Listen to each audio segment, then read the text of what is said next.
Hello, I'm doing my discussion about a research ethics issue that occurred in 2013 from a study that went on 5 years ending in 2018. It was called The Effective Neuroscience of Pediatric Bipolar Disorder. This is a clear-cut example of a violation against a vulnerable population, um, in this case children, because children cannot provide their own informed consent and rely on their parents to be provided with the proper information to make a decision of whether or not they want that child in a study. So a brief summary, Dr. Mani Pavluri, a child psychiatrist at the University of Illinois Chicago, put children at serious risk by administering them lithium.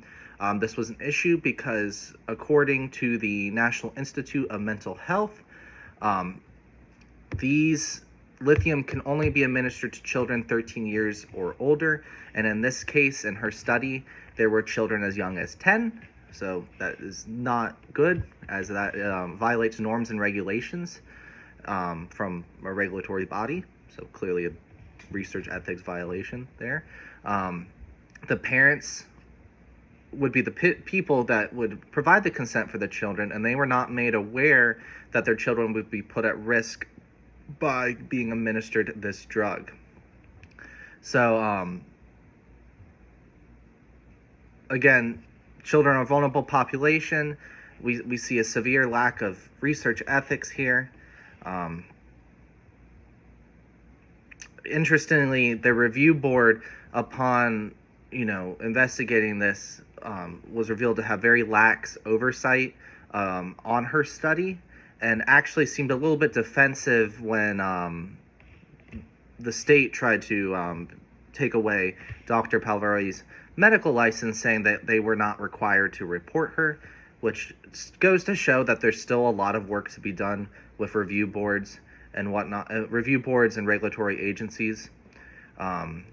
This definitely relates to past examples, and even maybe the Henrietta Lacks example a little bit.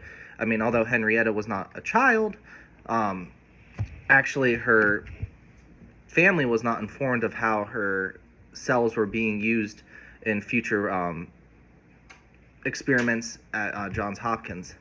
So this goes to show that even in 2018, we're still having research issues, and it's not only the researchers, but it's also partly responsible on the review boards, as these review boards aren't always providing the best oversight on these issues, especially when dealing with children. That's a very vulnerable population. I don't understand why you would want to risk anything, especially if a agency is telling you that you shouldn't administer the drug to children under 13. I guess it kind of hurts a little bit, like my feelings, but like I feel bad for the parents, as bipolar disorder is something definitely that could affect their child's quality of life. They want to help their child, but this doctor kind of manipulated them in a way by not providing them the proper information. So again, it does relate to past examples, and it shows you that research violations are still happening today.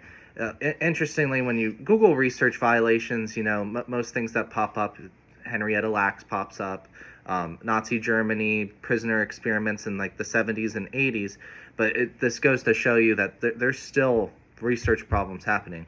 I actually found an interesting site on the New York University's website that highlighted research ethics violations in a timeline, and it was pretty interesting because it's still ongoing. There's still stuff even in 2024 that are on this list. So I mean, I'm sure there'll be stuff in 2025 as well, but it shows you that this is an ongoing issue.